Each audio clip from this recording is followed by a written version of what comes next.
शाहिद अफरीदी भाई क्रिकेटर, इसको क्रिकेटर किसने बनाया पहले ये बताओ भाई। ये बंदा रोजाना पाकिस्तानी अवाम के लिए नफरत पैदा करता है इंडिया के दिल में। लेकिन आज इन्होंने एक स्टेटमेंट दिया है कि पाकिस्तान की क्रिकेट इंडिया के क्रिकेट से 10 साल आगे है, इंडियन क्रिकेट पाकिस्तान क्रिकेट से 10 साल पीछे है। आप सोचोगे कैसे, कहते हैं टेक्नोलॉजी में, टैलेंट में, क्रिकेट में इस टाइम पर पाकिस्तान का जो है वो कोई मुकाबला ही नहीं कर सकता है, और इंडिया तो दूर दूर तक नहीं कर सकता। अभी इंडिया पीछे है टैलेंट के मुकाबले में। यार यही बंदा था जो कि पाकिस्तान के लिए कहता था कि टैलेंट का है पाकिस्तान के अंदर। इसको चाहिए सिर्फ और सिर्फ पैसा और व्यूअरशिप। मुझे लगता है कि जो शाहिद अफरीदी है दोस्तों, वो मानसिक दिवालियेपन का शिकार हो गया है और अब उसका एक ही एजेंडा रह गया। वो सोच रहा है जैसे इमरान खान पाकिस्तान का प्रधानमंत्री बन गया तो मैं भी फौज के साथ लोग लुगा के कल मैं भी कुछ प्रधानमंत्री कुछ बन जाऊंगा। वैसे anything can be possible in Pakistan, कुछ भी हो सकता है भाई। वहाँ तो ये भी हो सकता है कि इफ्तिकार भी कल डिफेंस मिनिस्टर बन जाए, हो सकता है बाबर आजम कल प्रधानमंत्री बन जाए, कुछ भी हो सकता है पाकिस्तान में। साबिक कप्तान शाहिद खान अफरीदी को कराची में सुपुर्द खाक कर दिया गया। विजन ग्रुप के chairman Abdul Aleem Khan, advisor to chairman Akram Chaudhary और स्टाफ ने शाहिद अफरीदी के इंतकाल पर गहरे गम और दुख का इजहार किया। शाहिद अफरीदी का चचेरा भाई साकिब, बीएसएफ ने कुत्ते की तरह मारा था इसको, ठाए ठाए।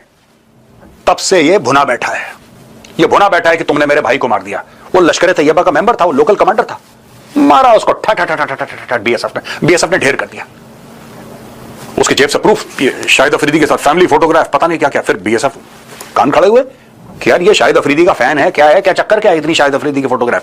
बाद में पता लगा उसका चचेरा भाई है, सगा चचेरा भाई, चचे का बेटा।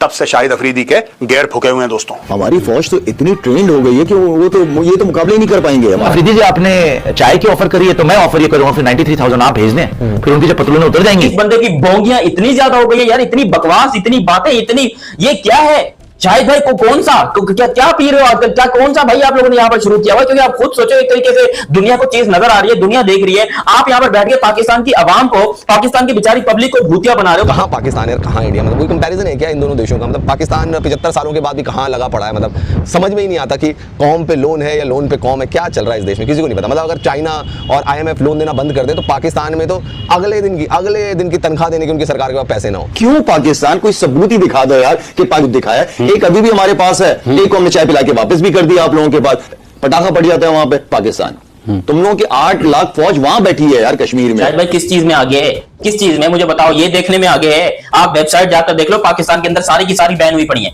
लेकिन नंबर 1 पे कहां मिलेगा? पाकिस्तान में। और पाकिस्तान में भी शर्म वाली बात है कि ऐसी चीजें ही मशहूर होती हैं। और जब आप सारा दिन ऐसी चीजें देखोगे तो आपको क्या लग रहा है कि आप मीडिया पे आकर अच्छी बातें करोगे? मुझे तो लगता है कि ताजा ताजा हिलाकर बैठते हैं शायद भाई, ऐसा क्या दिमाग काम नहीं कर रहा होता इनका? पाकिस्तान तो 10 साल आगे है इंडिया से, बिल्कुल आगे, बिल्कुल आगे। आतंकवाद के मामले में बिल्कुल आगे, दहशतगर्दी के मामले में बिल्कुल आगे, झूठ बोलने के बारे में 10 साल नहीं भाई 100 साल आगे है पाकिस्तान। हमारे पाकिस्तान के अंदर हिंदू कम्युनिटी, सिख कम्युनिटी, जितने भी लोग हैं सबसे ज्यादा सेफ है। ना वहाँ मुसलमान सेफ है, ना उनकी मस्जिद सेफ है, ना हमारे सरदार सिख भाई सेफ है वहाँ। कितना जहर उसने हिंदुस्तान के खिलाफ उगला है, उसको अपनी सेना का कुछ अंदाजा नहीं है। कहाँ सेना मार खा के घुसी पिटी, कहाँ कौन से बंकर के अंदर दबी पड़ी है, कौन से क्या बोल सकते हैं उसको, कौन से जहन्नुम में पड़ी हुई, उसको अपनी सेना का कुछ नहीं पता। उसको कमेंट करना इंडिया की सेना के ऊपर बहुत बड़ा चोमू है। और अपनी बकलोलियों की वजह से, अपनी बातों की वजह से शाहिद अफरीदी हमेशा कोई ना कोई भंड मारते हैं, हमेशा। इन्होंने यकीन करो पाकिस्तानी अवाम की भी ली है और इंडियन अवाम की भी ली है। ये हर वक्त बैठ के अपने आप को मीडिया पे दिखाने के लिए कभी कौन सी बात, कभी कौन सी बात, कभी कौन सी बात, कभी कश्मीर का मुद्दा, कभी इंडियन मीडिया, कभी नरेंद्र मोदी, कभी जंग की बातें। तुम ICC टूर्नामेंट्स में पिल रहे हो, तुम भाई साहब जंग के मैदान में भी पिल रहे हो, और उसके बावजूद तुम विक्ट्री परेड निकाल रहे हो। तो भाई मुझे तो ये लगता है कि शाहिद अफरीदी जो कि एक फ्रॉड खिलाड़ी रहा है, सबसे बड़ा फर्जी खिलाड़ी रहा है इंटरनेशनल क्रिकेट का, जिसने ICC की आंखों में धूल झोंका, उसके रिकॉर्ड जैसा मैंने कहा 4 फीट होनी चाहिए सबसे पहले, क्योंकि उसने एज फ्रॉड किया था और उसने अपनी बायोग्राफी में भी ये चीजें बताई। इसकी रोजी रोटी क्या क्रिकेट के बाद इंडिया से ही चल रही है? क्योंकि कभी ये मोदी की बात करता है, कभी ये मीडिया की बात करता है, कभी ये इंडिया की बात करता है, कभी ये इंडियन आर्मी की बात करता है। यार हम पब्लिक है ना, हम अगर इस तरह की कोई बात करते हैं तो हमारा चलो समझ में आता है दिमाग खराब है इन लोग का, लेकिन इतना तो मुझे भी पता है कि भाई इंडिया की क्या ताकत है, इंडियन क्रिकेट की क्या ताकत है। इंडियन क्रिकेट इस टाइम पे दुनिया को रूल कर रहा है, इतना मुझे भी पता है। पाकिस्तान वालों को क्या, उनको हर चीज में इंडिया से कंपैरिजन करना होता, हर चीज से। पहले इन्होंने बाबर आजम का कंपैरिजन किया विराट कोहली से। बाबर आजम कहाँ है, किस हालत में है, किस दशा में है, दुनिया में किसी को नहीं पता। और भैया 3 फॉर्मेट टीम में भी नहीं है पाकिस्तान की। अभी यहाँ पर PSL के अंदर हमारे पास DRS नहीं था। क्यों नहीं था DRS? क्योंकि DRS आया था इंडिया से। इंडिया के जो टेक्नीशियंस थे, इंडिया के जो लोग थे, वो सारे आए थे PSL के अंदर DRS लेकर, और DRS की टेक्नोलॉजी वगैरह पाकिस्तान में वही दे रहे थे। जब यहाँ पर ये सारा मामला हुआ, पिंडी के ऊपर अटैक हुआ, फिर PSL दोबारा चालू हुई, या फिर ये जो सीरीज हुई हमारी बांग्लादेश के अगेंस्ट, इसमें DRS नहीं था।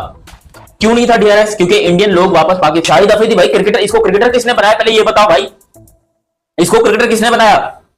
ये क्या चीज, हमें लग रहा था कि भाई ये बड़ा पीसफुल आदमी है, बड़ी मोहब्बत फैलाने वाला है, क्रिकेट की वजह से तो प्यार फैलता है, लेकिन इसने जितनी नफरत पाकिस्तान के लिए इंडिया के दिल में बनाई है, किसी और ने नहीं बनाई। ये बंदा रोजाना पाकिस्तानी अवाम के लिए नफरत पैदा करता है इंडिया के दिल में। ऐसे ऐसे यहाँ पर बोंगिया मारता है। और भाई मैं पाकिस्तानी, मैं शाहिद अफरीदी, अगर आप शाहिद अफरीदी कहते हैं मैं पाकिस्तानी अवाम को रिप्रेजेंट कर रहा हूं, मैं पाकिस्तानी अवाम की दिल की बात कर रहा हूं, नहीं भाई, हमारे दिल की बात बिल्कुल नहीं बता रहा, ना ही हमारे जहन की बात बता रहा, क्योंकि इतनी बोंगिया इसने मारी अपनी जिंदगी में, इतनी पाखंडी गिरी की है। और ना सीरियस नोट, मैं बड़ी इज्जत करता था शाहिद अफरीदी की, लेकिन आज उन्होंने एक स्टेटमेंट दिया है कि पाकिस्तान की क्रिकेट इंडिया के क्रिकेट से 10 साल आगे है, इंडियन क्रिकेट पाकिस्तान क्रिकेट से 10 साल पीछे है। आप सोचोगे कैसे, कहते हैं टेक्नोलॉजी में, टैलेंट में, क्रिकेट में इस टाइम पर पाकिस्तान का जो है वो कोई मुकाबला ही नहीं कर सकता है, और इंडिया तो दूर दूर तक नहीं कर सकता। अभी इंडिया पीछे है टैलेंट के मुकाबले में। यार यही बंदा था जो कि पाकिस्तान के लिए कहता था कि टैलेंट का है पाकिस्तान के अंदर, इसको चाहिए सिर्फ और सिर्फ पैसा और व्यूअरशिप। इसको चैनल वाले एक कार्टून के तौर पर अपने ऊपर बुलाते हैं, भाई ये इतना बड़ा क्रिकेटर है, इसको क्या जरूरत है ऐसी भोंगिया मारने की, इतनी अच्छी इसकी फाउंडेशन है, गरीबों की मदद करता है, सब कुछ ठीक ठाक है, लेकिन इसको पैसा कमाने के लिए ऐसी ओछी हरकतें क्यों करनी पड़ती है कि कभी इंडिया की, ये इसकी रोजी रोटी का क्रिकेट के बाद इंडिया से ही चल रही है, क्योंकि कभी ये मोदी की बात करता है, कभी ये मीडिया की बात करता है, कभी ये इंडिया की बात करता है, कभी ये इंडियन आर्मी की बात करता है। यार हम पब्लिक है ना, हम अगर इस तरह की कोई बात करते हैं तो हमारा चलो समझ में आता है दिमाग खराब है इन लोग का, लेकिन इतना तो मुझे भी पता है कि भाई इंडिया की क्या ताकत है, इंडियन क्रिकेट की क्या ताकत है, इंडियन क्रिकेट इस टाइम पे दुनिया को रूल कर रहा है, इतना मुझे भी पता है। मैं एक जस्ट अ क्रिकेट फैन हूं। तुम आईसीसी टूर्नामेंट्स में पिल रहे हो, तुम भाई साहब जंग के मैदान में भी पिल रहे हो, और उसके बावजूद तुम विक्ट्री परेड निकाल रहे हो। तो भाई मुझे तो ये लगता है कि शाहिद अफरीदी जो कि एक फ्रॉड खिलाड़ी रहा है, सबसे बड़ा फर्जी खिलाड़ी रहा है इंटरनेशनल क्रिकेट का, जिसने आईसीसी की आंखों में धूल झोंका, उसके रिकॉर्ड जैसा मैंने कहा 4 फीट होनी चाहिए सबसे पहले, क्योंकि उसने एज फ्रॉड किया था और उसने अपनी बायोग्राफी में भी ये चीजें बताई है। तो इस जैसे फ्रॉड क्रिकेटर की जो बातें हैं ना दोस्तों, इसकी बातों को सुनकर सिर्फ मुझे अभी हंसी आती है, और मुझे लगता है कि जो शाहिद अफरीदी है दोस्तों, वो मानसिक दिवालियेपन का शिकार हो गया है, और अब उसका एक ही एजेंडा रह गया। वो सोच रहा है जैसे इमरान खान पाकिस्तान का प्रधानमंत्री बन गया तो मैं भी फौज के साथ लोग लुगा के कल मैं भी कुछ प्रधानमंत्री कुछ बन जाऊंगा। वैसे anything can be possible in Pakistan, कुछ भी हो सकता है भाई।